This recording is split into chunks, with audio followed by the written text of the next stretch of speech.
we are so excited to work with her in the future as well. I first heard Dr. Whitehurst speak at a community event that we held downtown at the Lyric Theater. And I was not familiar with her work at that time. And just listening to her talk about all of the things, all of the importance of how sleep affects so much of our lives and our bodies. And I was just intrigued and fascinated. And I can't wait for you guys to hear that today as well. She is an assistant professor in the Department of Psychology at UK, and she is also core faculty in the Center for Health Equity Transformation, and she is faculty in the Department of African American and Africana Studies at UK as well. And I'm going to just read really quickly as she walks up a little something from her bio that she wrote that I couldn't have said any better. Dr. Whitehurst works to define what good sleep means and how we can leverage it to support health, cognition, and combat cognitive disease and decline. So I feel like that is just on the edge of my seat to listen to her. So let me have her come on up. Thank you. We'll give her a warm welcome.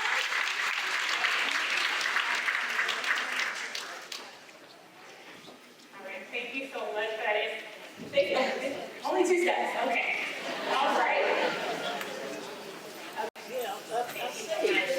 Good afternoon, everybody. Good to see you all. I know that you've had a packed day, and I'm going to make you feel really good about taking maybe a nap, or maybe even going to bed a little early tonight, right? I want to make you feel really good about that, or at least I hope, okay? Okay, so let's just jump right in. So one thing that really got me excited about sleep was that when you read all the literature, right, every animal that they have found sleeps. Whether it's a rest-wake activity cycle where they spend some downtime and then they're active, or they sleep, right?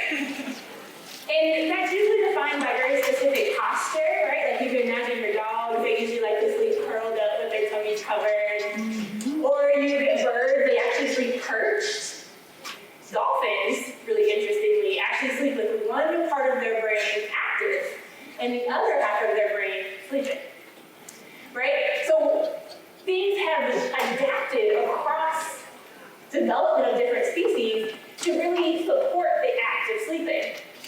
And we know as humans, right, we all put our babies to sleep, right? We all want to make sure that they get really good sleep, and when they're sleeping, we're often sleeping. At least that's the advice. But the important thing about sleep is that we never stop doing it. We do it our entire life, which suggests it has a very important purpose from birth, actually before birth, all the way to death. And so that's some of the work that I studied in my research lab at the University of Kentucky. I try to understand what is important about sleep, what can help us think about what good sleep looks like, and how we might do better at getting it at every stage of our life.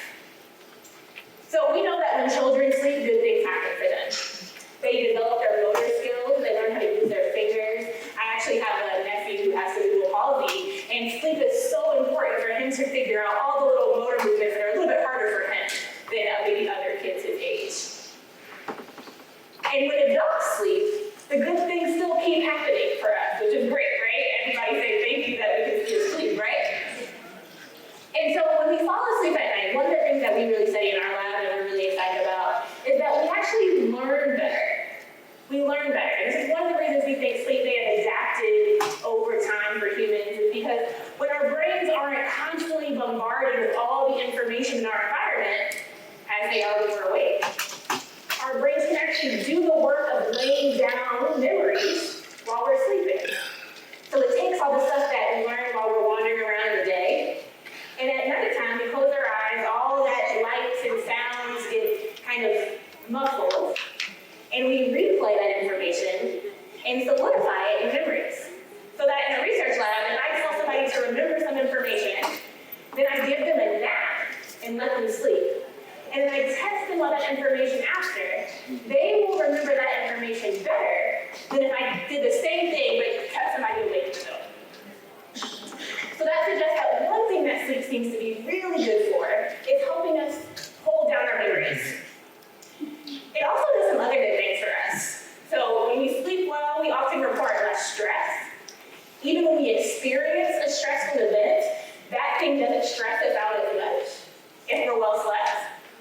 We report less anger, even less sadness. Alternatively, we also say we're happier. If people are well slept, we can ask them, how satisfied are you with your life right now? And people who say they sleep 7 to 8 hours per night will be more satisfied with their life than people who sleep less than that. There's probably a variety of reasons for that, right? But it's important. Sleep must be one of those things driving that life satisfaction.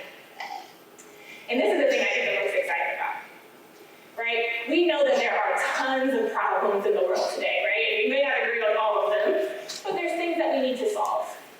When we're well slept as a society, we're more creative, and we have more insight into really difficult problems. So that old saying, sleep on it, you might figure out something, right? It's true. Science has shown that there's some evidence for that. When you have a really difficult problem, sleeping on it might actually provide you with the insight that you need to address that problem a little bit better later. Not only those factors, sleep impacts our alertness, right? That 20-minute nap, right? People talk about that, right? Shifts our mood, allows us to learn and remember information, right? So the little bits of things that sleep does at nighttime is something that we shouldn't all just wait till the end of the day or push it off as the thing that we do when everything else on our checklist is done. It's something that we should really value. Okay, so those are all the good things. I know that if I ask everyone to raise their hand, there will be some of you who don't sleep as well as others, right? And so I have to also talk about some of the bad things that happen when we're not getting the sleep that we need, right? So one thing that's actually one of the most kind of robust findings that people like myself have found over and over and over again is that sleep is really important for our heart. It keeps it healthy. And such that people who report 6 hours or less of sleep at night actually have a 20% increased risk for a heart attack compared to those who are sleeping 8 hours or more.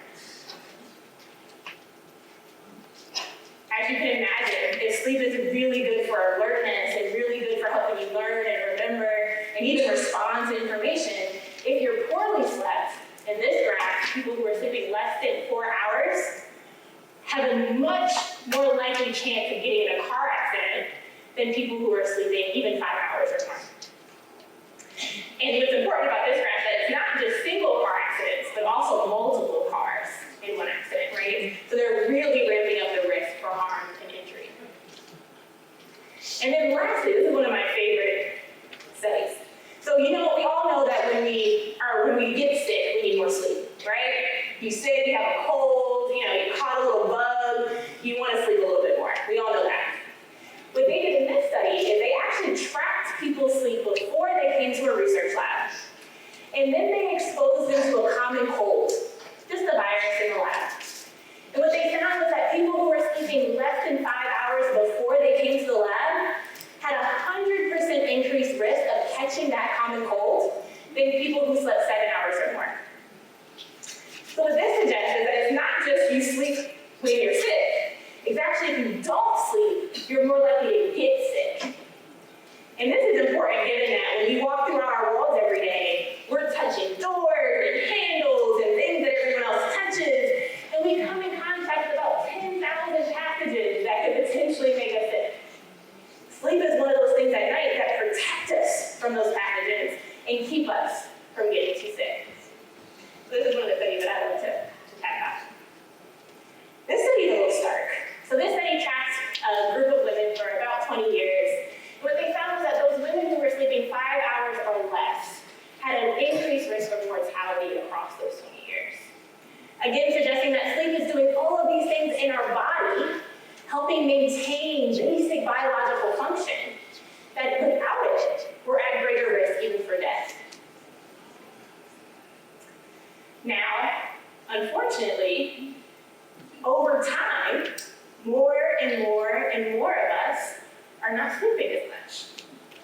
So in 1942, data suggests over 50% of people were getting about 8 hours or more sleep. They did this again in 2023 and found only 26% of people were getting about 8 or more hours of sleep. This is a Gallup poll that just came out earlier this year. Right? So less and less of us are getting sleep.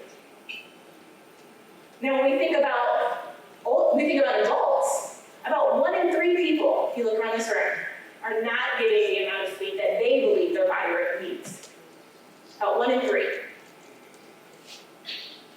This also impacts our kids.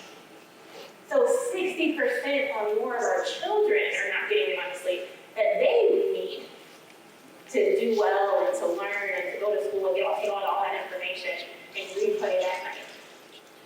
Right? So we're really putting our families at risk without ensuring that we're all sleeping well. Now, I wish this would impact us all exactly the same, but it doesn't. So that same Gallup survey I talked to you about earlier suggests that this is actually getting worse for younger women and younger men. Really bad for younger women between the ages of about 18 and 49.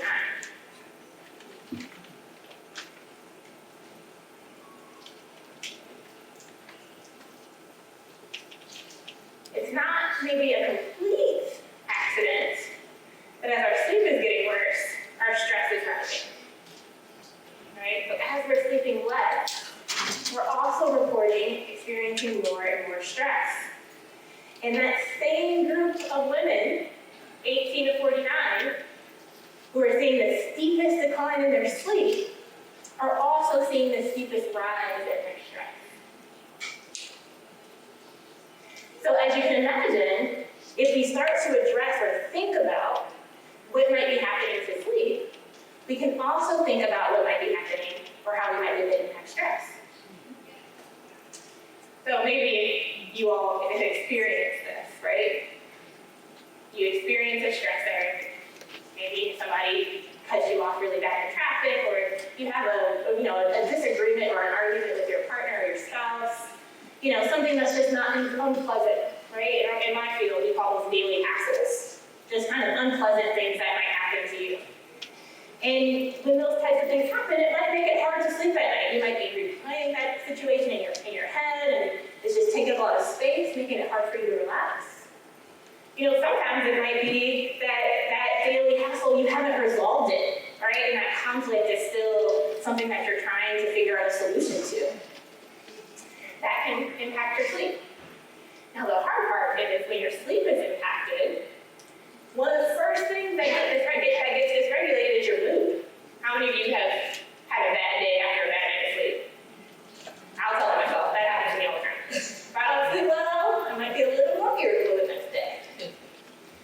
And then that makes me more likely to have a negative response to a stressor, right? So now I'm walking around not feeling so great, still thinking about that kind of stressful experience that happened before, and now another thing happens. Maybe I'm at work and had a really weird interaction with a colleague, and now I'm thinking about that over and over again in my head, right? And this can feel like a vicious cycle. It can feel like we get caught up in this cycle. Bad sleep, more stress. More stress, bad sleep. Bad sleep, more stress. More stress, bad sleep. More sleep, bad stress, more sleep. Right? Let's take a deep breath. Right? I know we can all get caught up in that vicious cycle, but there might be some tools that we can pull on that will kick us out of it. So that's what I'm going to talk about now. A few little skills. So instead of it feeling like a vicious cycle, let's think about it more like a line that we can pop in and out of, right? So maybe we have a stress experience. Maybe something kind of doesn't rub us the right way. We have a daily hassle again, what we call it in my field.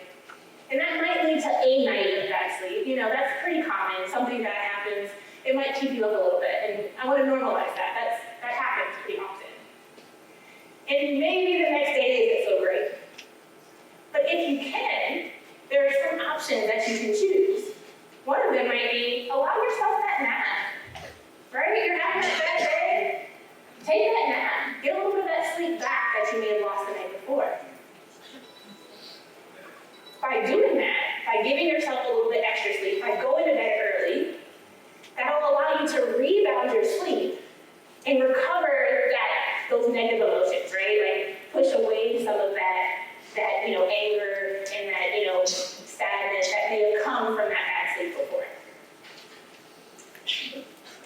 We can also do things when we're experiencing that stress. Right? There are things that, okay, if any of you experience kind of a mental health professional, there's tools that they can give you. There's some things that I also suggest, right? So there's a couple of things that you can do that can reduce your stress and improve your sleep. And these have all been kind of tested in research. So on a day when you're experiencing a lot of stress, you can use a variety of contemplative practices, one of which you learned a little bit earlier, Qigong, that can help you navigate and do something with some of that stress. So one of the things that research has really looked at is deep breathing. So deep breathing is a tool that can actually engage your autonomic nervous system. It can kick in your parasympathetic nervous system. These are big words, right? But what it does is it allows your body to feel that it can rest. And so breathing, taking in big inhales, and longer exhales will start to engage that system and allow your body to relax. This is another one that we often talk about in our lab that has some data to support it. Progressive muscle relaxation. So many of you, this happens a lot. Anybody laying in bed at night and trying to go back to sleep, or maybe you wake up at 3 in the morning and you're wondering when sleep's going to come back to you? Does anybody happen to anybody? That happens to me. I know someone else there too. One of the tools that I use when that happens is progressive muscle relaxation. What it does is it helps me get a little bit out of my head, whatever the thing was that woke me up, and into my body. So the idea is you start with maybe your forehead, right? And you wrinkle it, and you hold it tight, and then you release it. Then you move down to your eyes, and your nose, and your chin, and you kind of constrict and relax. Tighten and relax every muscle part of your body until you get all the way down to your toes. And I will tell you, I never made it to my toes. I've always gone back to sleep. Never made it to my toes. So that's another tool that people often need to help kind of bring down some of that stress. And the last thing that has provided quite a bit of research, and my colleagues and I have actually talked about the ways in which these different contemplative practices, like meditation, a tool that you can train. There's quite a wide variety of tools out there today. You can also work with a practitioner to help you learn it. That help with this kind of engagement of the body systems, in this case the parasympathetic nervous system, to actually induce some cellular kind of function, to kind of restore the cells in your body. So these are all some of the tips to push you out of that stress, sleep vicious cycle, and move away from that and reclaim your night of sleep. Okay.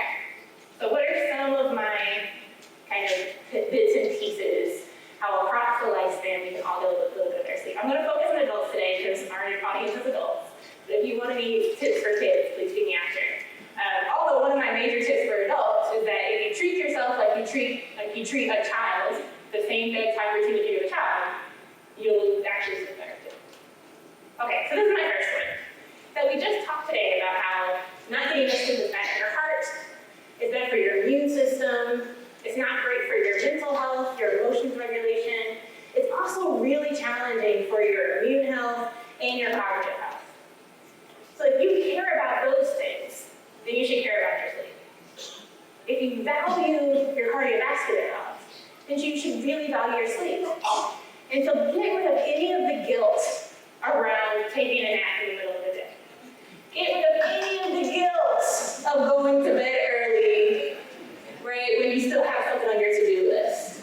Because going to bed early, taking that nap, is going to help support your entire body's ability to live a healthier life. And that means when you do come around tomorrow, when you turn back to whatever that task is that you went to sleep instead for, you'll probably be a better, more refreshed person handling it. The next thing I suggest is that we define our sleep need. So across the lifespan, we actually have differential needs for sleep, right? So depending on what developmental stage you're in, you might need a different amount of sleep. We know that newborns sleep a lot, right? But as we age and our brains develop, and we don't need as much sleep for that reason, we don't need to sleep quite as much. So you'll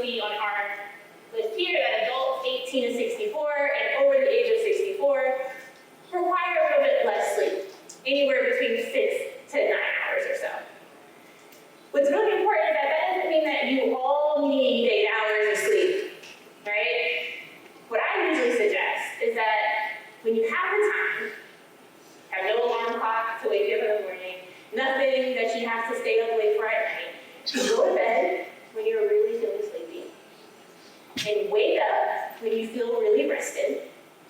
Do that for 5, maybe 6 days, and see about how much sleep you need. So for example, I'm solid 8.5 sleeper. My husband, 6.5. So he has it very quiet. So that I can be sleeping. So you understanding your individual sleep need, and the people around you understanding their individual sleep need, can help complement each other. And ensure that you both are getting it. So now you know how much sleep you need. It's time to prioritize it. It's time to schedule it like you would schedule anything else in your day. If you have a priority, you usually put a note, you put it on your calendar, you put it somewhere so that it's important, so that you know to remember it and that it's important. I actually say you should do the same thing with your sleep. I go to bed at this time, I wake up at this time. For my mom, who's still working, she's almost a little bit close to retirement, she schedules an alarm to tell her to start her bedtime routine.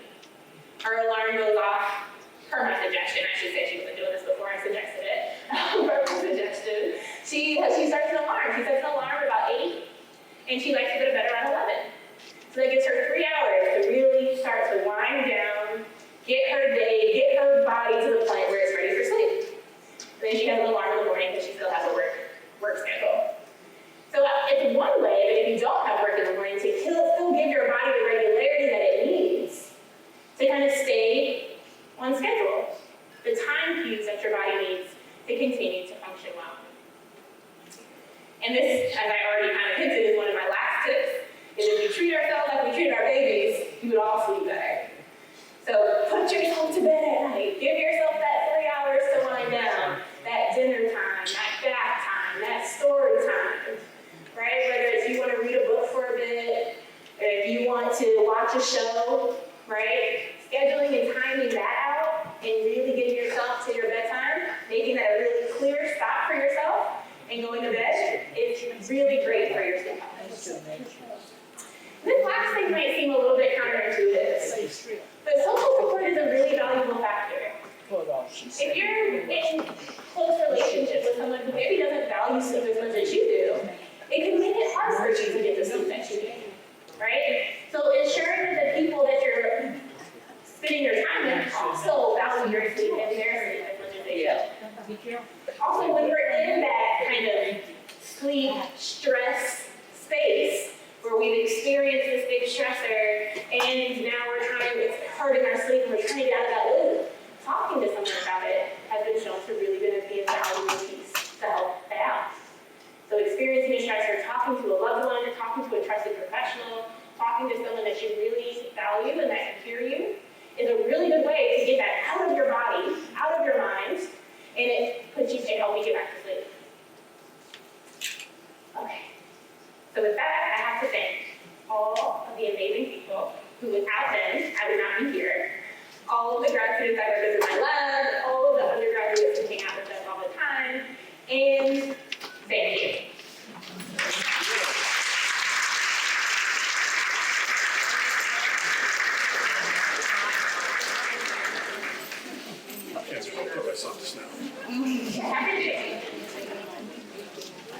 Does anyone have any questions for Dr. Oh, yes. What sort of insight can you give? Yeah, so the question was, okay, so I know how many hours I need. When are the best times for me to sleep? Yeah. And are there any things in our bodies that might regulate that timing? And so our attendee here said, there's this thing called circadian rhythms. How do they impact my ability to sleep well? So there's 2 main things that regulate our sleep ability. One is what we call our homeostatic time. Big word. What it means is that from the moment that you stop sleeping, your body will continue to get tired. That's what it means. It'll just get tired until you start to sleep again, right? So over the day, your need to sleep will build up. And then once you sleep, it'll come back down. The other thing that manages our sleep is our circadian rhythm. It's the thing that tells us when is the best time for your body to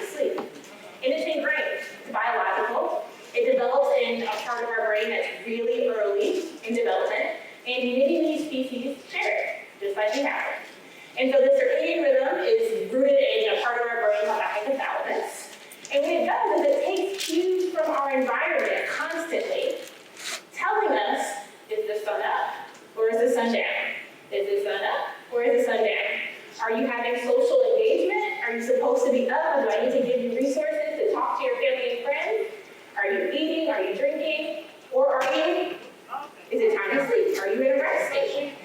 So again, that timing, getting that kind of consistent cues to your body, that bedtime wind down, gets your body ready for sleep. And as a result, by giving yourself kind of, I'm going to start my wind down at 9 o'clock because I know I'm going to be in bed by midnight, your body will start to listen to those cues and your sleep need will be on track with your circadian rhythm.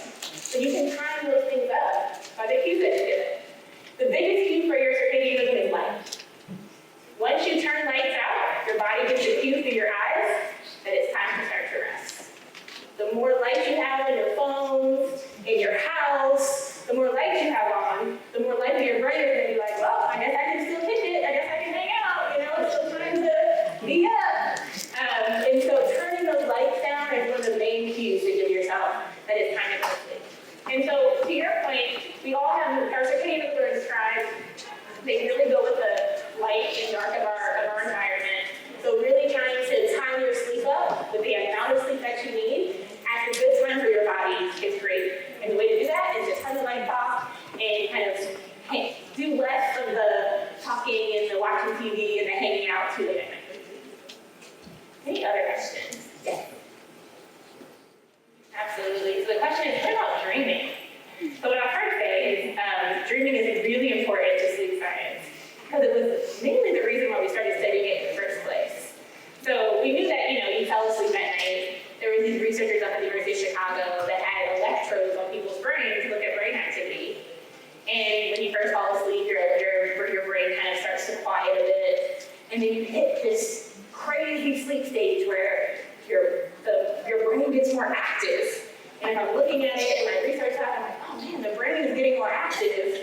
And they were like, maybe we should start studying this thing after they close their eyes and not just turn off all our equipment.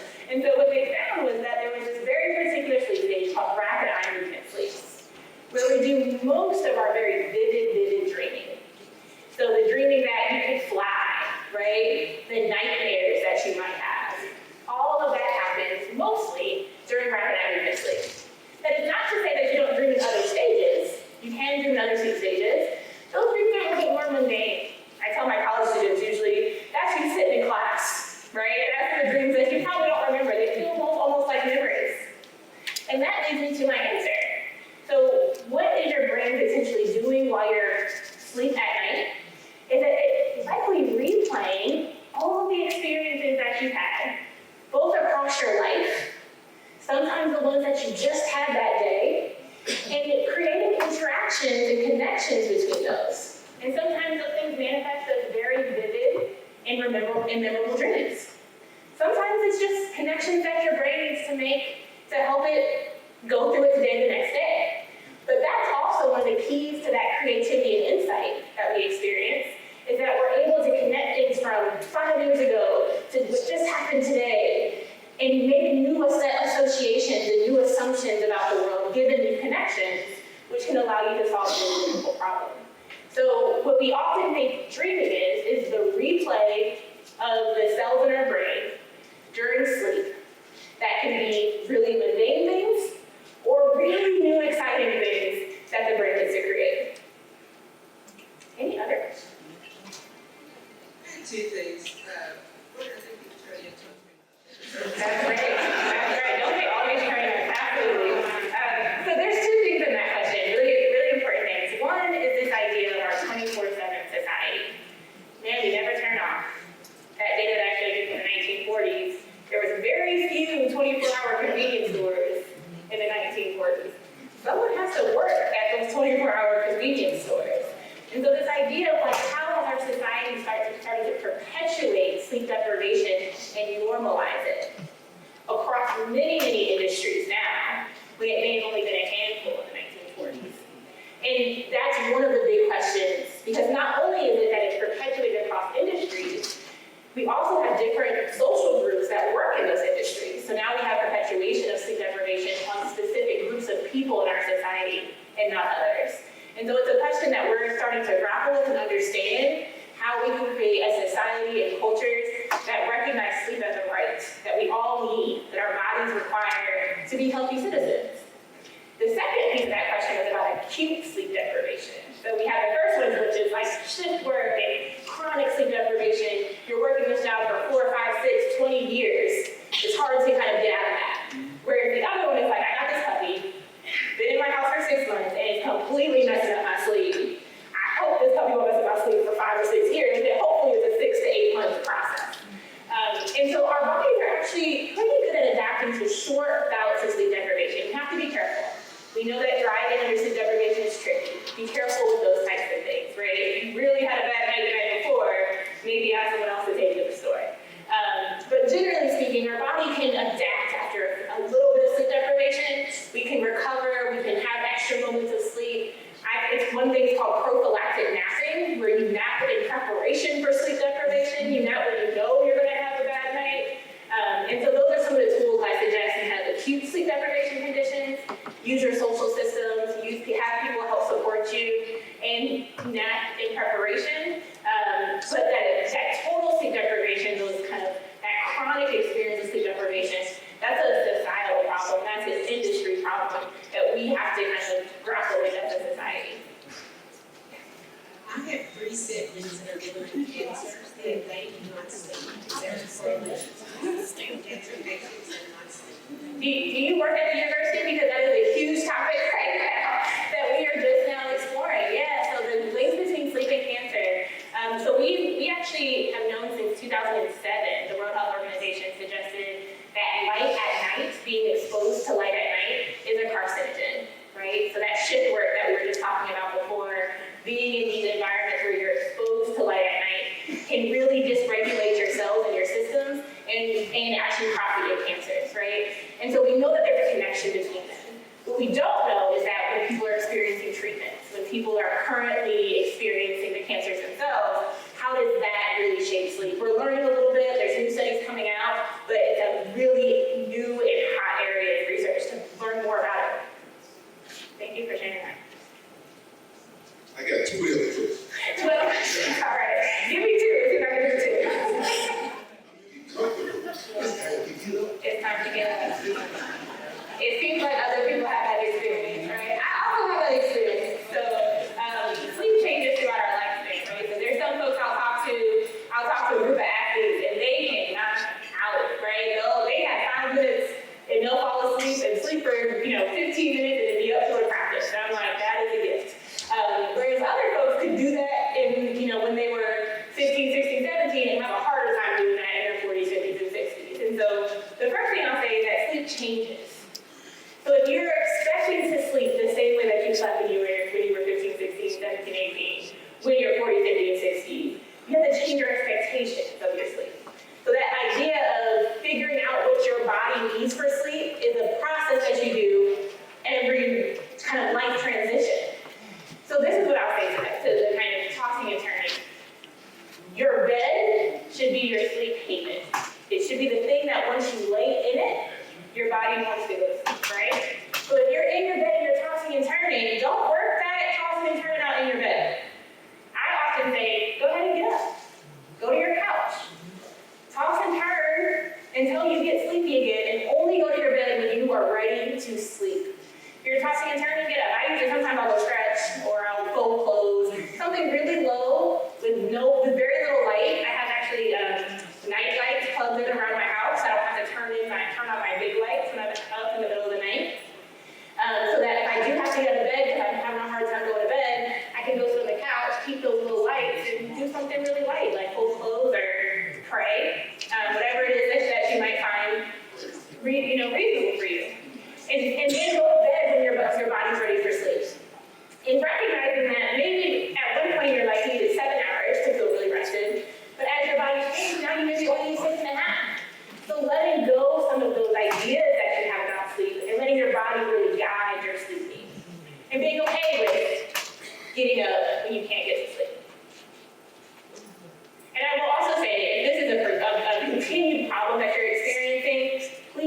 talk to your healthcare provider. They can absolutely help you navigate things and give you more tips. There might be other reasons why your sleep is changing and shifting. For a lot of health conditions, one of the first things that we see change is sleep. Sometimes 10, 20 years before we see something like Alzheimer's disease or dementia, we see sleep changes. So really talking to your healthcare provider and letting them know what's going on and see if they have any tools to support you as well.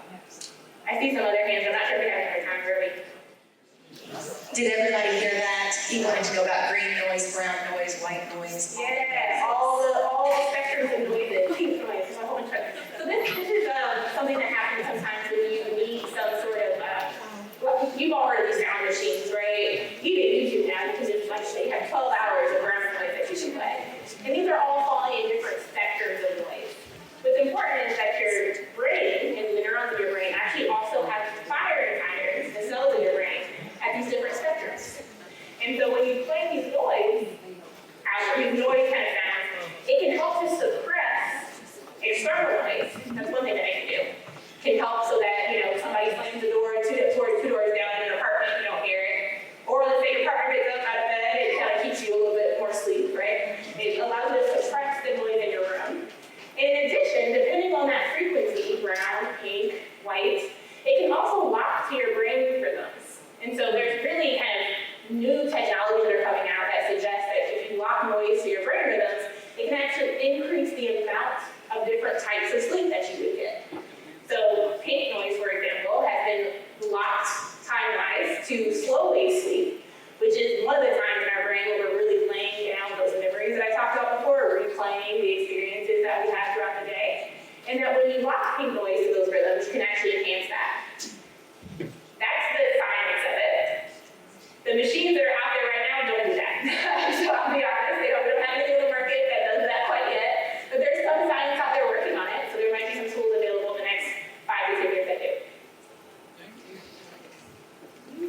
One question, not 12.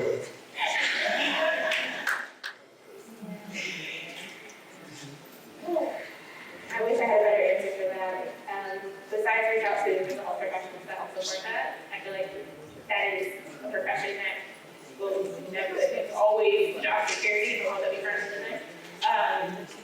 So there are no good answers to that. There are no good answers to that, right? When you're living in an environment that in and of itself is creating the stressors, it's really hard to just separate it, right? So when I was talking earlier, I kept talking about these daily hassles.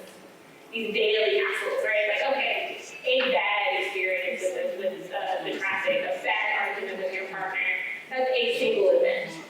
When you're living in a perpetual space where you can't just pick out the stressor or change and think about it in a different way, redirect your emotion constantly there. So one of the things that we study in my lab is social marginalization. So we study the impact of experiencing a social identity that is marginalized in our current society and what that means for your sleep. So although we all might experience sleep deprivation or sleep loss in some way, shape, or form, in the US, Black Americans actually experience the least amount of access to sleep. So they often sleep the least. They often work jobs that have them working night shifts compared to other racial groups in the US. As a result, they also often experience one particular type of sleep at less amounts, this slow wave sleep. And in our lab, we try to understand how that might put them at greater risk for things like dementia and Alzheimer's disease, right? And so when you're in a contextualized space, right, where your race defines access to certain resources, the types of jobs that you get, it creates a space where it's really hard to just kick off the bad day. And so to your point, we might be in this global space where we're having a very difficult time. And so those lines that we saw going down from 1947 to today might be reflective of that. And not only the way that the world has changed to the more access to 24/7 jobs. So I don't have a great answer to it right now. We're trying to explore it though. Thank you for your question. Do we have time for one more? Are you good with one more? Okay. Also, I see other hands being raised. Dr. Whitehurst does have her contact information on the screens, and she is pretty fast, but if you can catch her afterwards, she might have you for just a minute if you have questions. Which is best for us, daylight saving time or standard time? So, my goodness. That she works in the media, I get questions to you. Yeah,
much. Thank you, Dr. Whitehurst. That was a wonderful presentation. I did see, I know there's lots of hands up for more questions, so please feel free to tackle Dr. Whitehurst. Don't, be gentle, be gentle. You know, in St. Louis Brown, we do really have amazing, really world-renowned researchers. It's true. But we would be stuck in mud without you guys. We will have nothing to research if it wasn't for you. So from all of us to all of you, thank you so much for everything you did for us, for spending your time here with us today. Please take a card if you want to contact us after today for anything. The cards on the table have those little QR codes you can scan. Please call us anytime. Today, if you have any questions, find one of us in these blue t-shirts. And thank you so much. Have a wonderful rest of the day.